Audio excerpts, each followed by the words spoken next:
Nah, saudara-saudara yang diberkati oleh Tuhan, kita akan masuk alasan yang kedua. Kenapa turbulensi COVID-19 tidak bisa mengkarantina Roh Kudus bekerja secara maksimal. Alasan yang kedua di dalam ayat yang kelima sampai dengan ayat yang ke-13. Saya akan baca beberapa ayat dan tidak sampai terakhir. Saudara boleh baca di rumah masing-masing. Di situ dikatakan begini. Waktu itu di Yerusalem diam orang-orang Yahudi yang saleh dari segala bangsa di bawah kolong langit. Ketika turun bunyi itu berkerumunlah orang banyak, mereka bingung karena mereka masing-masing mendengar rasul-rasul itu berkata-kata dalam bahasa mereka sendiri. Mereka semua tercengang-cengang dan heran lalu berkata, bukankah mereka semua yang berkata-kata itu orang Galilea? Bagaimana mungkin kita masing-masing mendengar mereka berkata-kata dalam bahasa kita sendiri, yaitu bahasa yang kita pakai di negeri asal kita. Sampai di situ dulu saudara-saudara.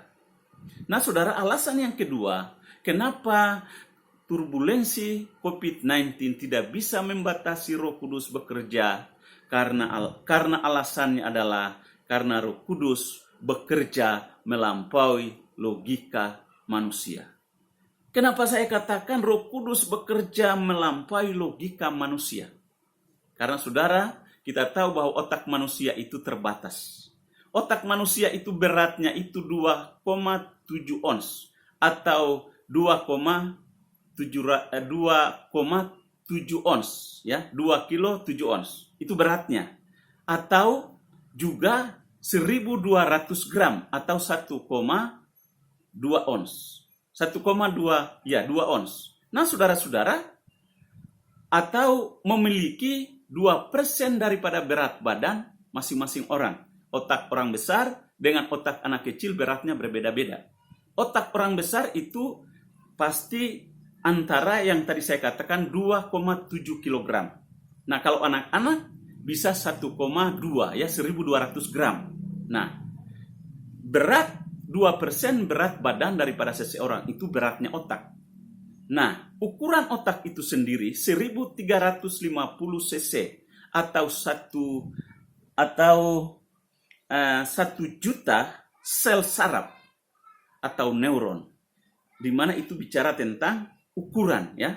Ukuran otak manusia itu 1.350 cc atau 1 juta sel saraf.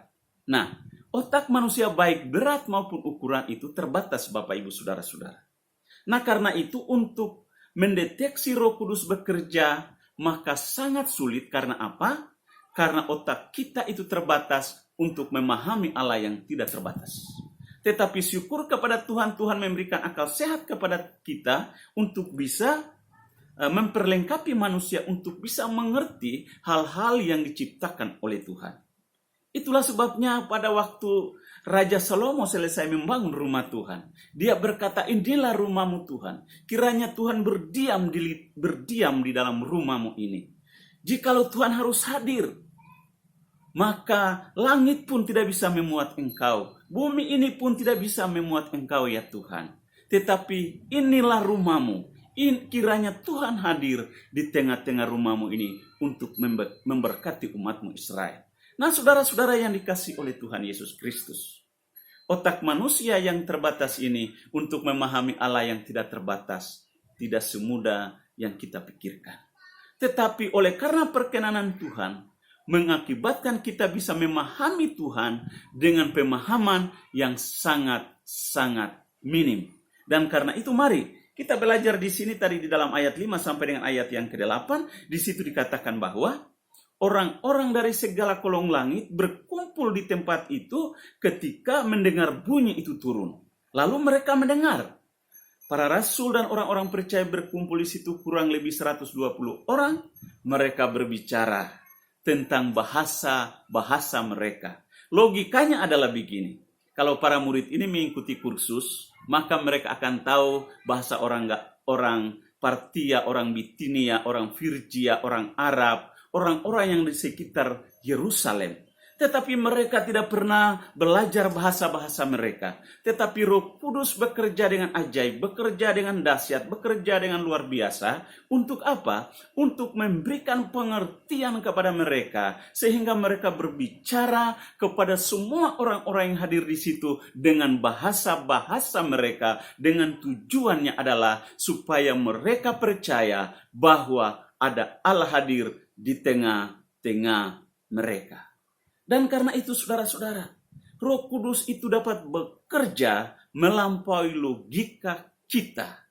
Karena itu kalau kita mencoba-coba mendeteksi Roh Kudus dengan akal kita yang sehat ini sangat sulit sekali. Kalau tidak atas perkenanan Tuhan, hal itu tidak mungkin kita bisa memahami Allah. Dan karena itu saudara-saudara yang dikasihi oleh Tuhan Yesus Kristus, di dalam ayat yang kelima sampai dengan ayat 8 dikatakan bahwa mereka bingung, orang-orang dari segala bangsa itu bingung karena orang-orang percaya atau para rasul itu berbicara dalam bahasa-bahasa mereka tanpa dipelajari. Itu saudara. Itu adalah sebuah peristiwa yang sudah terjadi dan tidak mungkin terulang. Nah, oleh karena itu di zaman ini kalau orang mau mengerti satu bahasa, paling tidak dia harus kursus bahasa dan dia belajar. Dia tidak mungkin langsung tiba-tiba dia bisa berbahasa, katakanlah berbahasa Ibrani tiba-tiba, enggak mungkin. Atau tiba-tiba dia bisa berbahasa Arab, tidak mungkin. Tapi dia membutuhkan suatu proses pembelajaran untuk dia bisa mengerti bahasa. Nah, ini peristiwa yang luar biasa. Roh Kudus bekerja melampaui logika manusia. Itulah sebabnya sekalipun kita di karantina, menjalani karantina mandiri oleh sebab COVID-19 ini, tetapi percayalah bahwa Roh Kudus bekerja melampaui kondisi, keadaan, dan situasi ini. Hadiri dalam kehidupan saudara. Izinkanlah Roh Kudus untuk menjamah kehidupan saudara. Untuk menyadarkan saudara.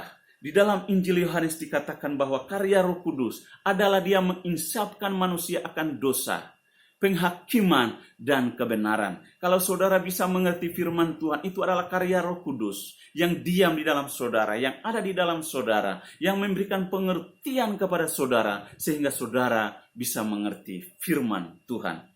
Di dalam ayat 9 sampai dengan ayat yang ke-11a di sana dikatakan, kita orang Partia, Media, Elam, penduduk Mesopotamia, Yudea, Kapadokia, Pontus dan Asia, Firgia dan Pamfilia, Mesir dan daerah-daerah Libya yang berdekatan dengan Kirene, pendatang-pendatang dari Roma, baik orang Yahudi maupun penganut agama Yahudi, orang Kreta dan orang Arab. Kita mendengar mereka berkata-kata dalam bahasa kita tentang perbuatan-perbuatan besar yang dilakukan oleh Allah.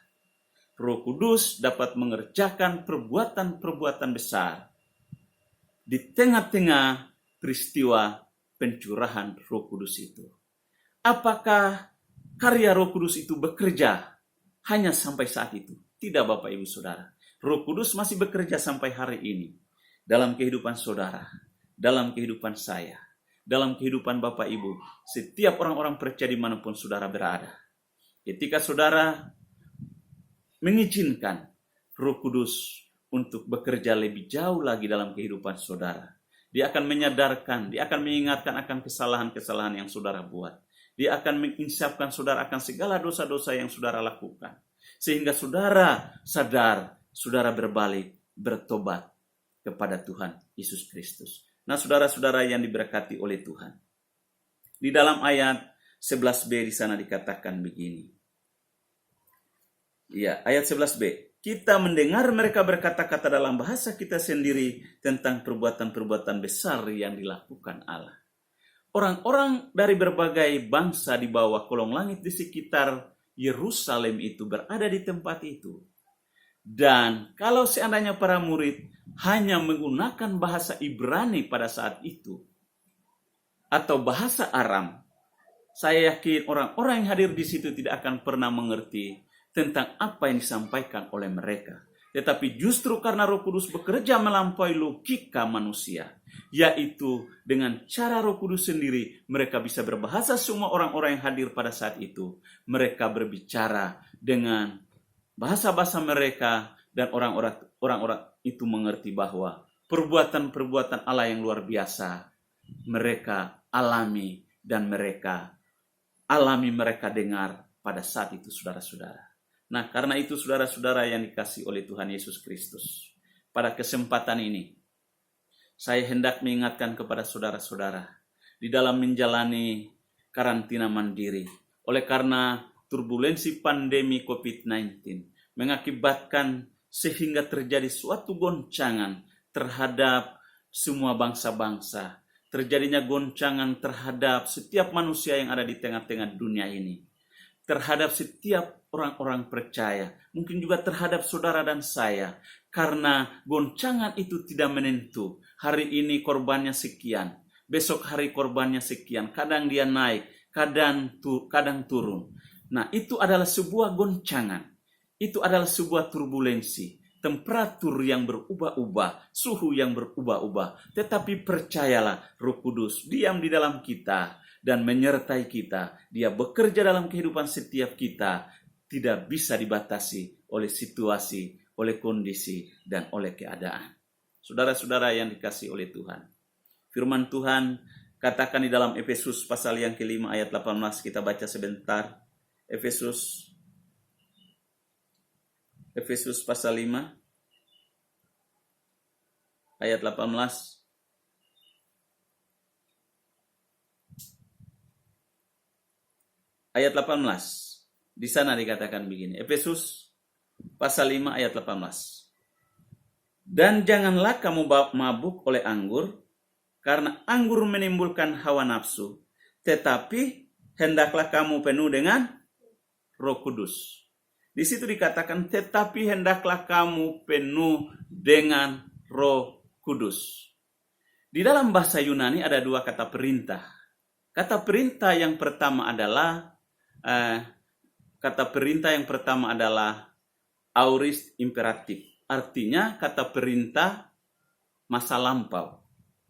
Hal ini apabila seseorang memerintah, maka akan perintah ini harus direspon dan dilakukan hanya satu kali dan tidak terulang untuk kedua kali. Contohnya, pada saat Petrus memberitakan Injil setelah hari Pentakosta itu, pencurahan Roh Kudus, dikatakan bahwa dia menyampaikan firman Tuhan dan membebat semua orang yang hadir di situ. Dan kemudian Petrus menyatakan, menempelak setiap dosa mereka, dan kemudian mereka berkata, apa yang harus kamu lakukan? Lalu Petrus katakan, bertobatlah dan berilah dirimu dibaptis. Itu adalah sebuah bentuk aorist imperatif atau kata perintah masa lampau yang terjadi hanya satu kali dan tidak terulang. Tetapi tadi ayat yang kita baca dalam Efesus pasal 5 ayat yang ke-18, itu adalah kata perintah yang kedua. Dalam bahasa Yunani itu ada dua kata perintah. Tadi yang pertama adalah kata perintah masa lampau, dan kata perintah yang kedua adalah kata perintah yaitu present imperatif. Artinya imperatif kata perintah yang bersifat present atau terus menerus atau secara berkesinambungan. Artinya begini, suatu perintah yang tidak berhenti tetapi terus dilakukan. Makanya tadi dalam Efesus pasal 5 ayat 18 di sana dikatakan, janganlah kamu mabuk oleh anggur, karena anggur menimbulkan hawa nafsu, tetapi hendaklah kamu penuh dengan Roh. Kata penuh dengan Roh tidak bisa terjadi sekali, tetapi terjadi berulang-ulang kali atau terjadi secara terus menerus. Makanya kalau orang dibaptis dengan Roh Kudus terjadi satu kali dan untuk selamanya. Tetapi orang yang dipenuhi oleh Roh Kudus terjadi berkali-kali. Nah ini, makanya firman Allah dalam Galatia 5 ayat 24 dan 25 dikatakan begini. Barang siapa yang telah menerima Kristus, dia menyalibkan segala keinginan dagingnya, segala hawa nafsunya, dan segala keinginan dagingnya. Dan barang siapa yang hidup oleh Roh, hendaklah dia dipimpin oleh Roh. Nah, saudara-saudara, sangat luar biasa sekali di kisah ini, bahwa kita sementara berada dalam suatu imperatif present imperatif, atau perintah yang berlangsung terus-menerus atau berkesinambungan. Dan karena itu, hendaklah saudara dan saya terus penuh dengan Roh Kudus. Barang siapa yang dipimpin oleh Roh Allah, dia adalah anak-anak Allah, penuh dengan Roh Kudus. Saudara-saudara yang dikasihi oleh Tuhan Yesus Kristus, dari kedua hal yang telah saya sampaikan mengenai turbulensi COVID-19, tidak bisa mengkarantina, Roh Kudus bekerja. Alasan yang pertama, karena Roh Kudus bekerja tidak bisa dibatasi oleh situasi, kondisi, ruang atau tempat. Karena Roh Kudus bersifat roh. Hal yang kedua, alasan yang kedua adalah karena Roh Kudus bekerja melampaui logika kita manusia, karena akal kita terbatas, logika kita terbatas. Untuk memahami Allah yang tidak terbatas, itu sesuatu yang mustahil. Tetapi oleh karena perkenanan Tuhan, membuat kita bisa memahami Allah sedikit dengan logika kita ini merupakan kasih dan anugerah Tuhan. Dari beberapa ayat, beberapa poin, 2 poin yang telah kita belajar pada hari ini, kiranya kita mengevaluasi kehidupan rohani kita. Kita mengintrospeksi kehidupan rohani kita masing-masing. Adakah sampai hari ini Roh Kudus masih bekerja dalam kehidupan saudara, sekalipun saudara menjalani karantina mandiri hari-hari ini? Saudara yang tahu tentang diri saudara, dan Tuhan yang tahu tentang keberadaan saudara. Mari kita sama-sama terus berserah kepada Tuhan, memohon kepada Tuhan, supaya Dia terus memimpin kita, berkarya dalam hidup kita, sampai mau memisahkan. Tuhan Yesus memberkati. Haleluya, mari kita berdoa. Tuhan Yesus, kami bersyukur kepadamu pada pagi hari ini. Karena kami mendengar firman Tuhan mengenai kisah di dalam Kisah Para Rasul pasal yang kedua ayat 1 sampai dengan ayat yang ke-13. Yang telah memberikan berkat kepada kami bahwa turbulensi COVID-19 tidak bisa menghalangi Roh Kudus bekerja dalam kehidupan setiap kami. Alasannya oleh karena Roh Kudus tidak bisa dibatasi oleh situasi, oleh kondisi, oleh keadaan, oleh ruang, dan oleh tata tempat. Tetapi kami percaya dan kami yakin Roh Kudus adalah roh yang hadir dimanapun saat ini, bekerja dalam diri setiap orang percaya. Dan karena itu mari Roh Kudus bekerja dengan ajaib dalam setiap kehidupan anak-anak Tuhan, setiap kehidupan orang-orang percaya, untuk terus berjalan dalam kehendak firman Tuhan. Terima kasih banyak Tuhan Yesus. Pada kesempatan ini kami juga berdoa bahwa karena Roh Kudus, alasan yang kedua, karena Roh Kudus bekerja melampaui logika manusia. Logika manusia terbatas, akal manusia terbatas. Tetapi kami bersyukur kepada Tuhan jika Tuhan memberikan akal sehat bagi kami, memberikan logika bagi kami, dan kami boleh memiliki setitik pengertian untuk memahami Tuhan itu bukan oleh karena kami bisa memahami Tuhan, tapi oleh karena perkenanan Tuhan yang membuat kami bisa memahami Tuhan. Itu pun sangat jauh dari standar yang Tuhan inginkan. Dan karena itu Bapak hamba berdoa, kiranya Roh Kudus bekerja dengan ajaib, supaya kami mengalami suatu kepenuhan Roh Kudus, baik itu secara temporer maupun kepenuhan Roh Kudus secara permanen.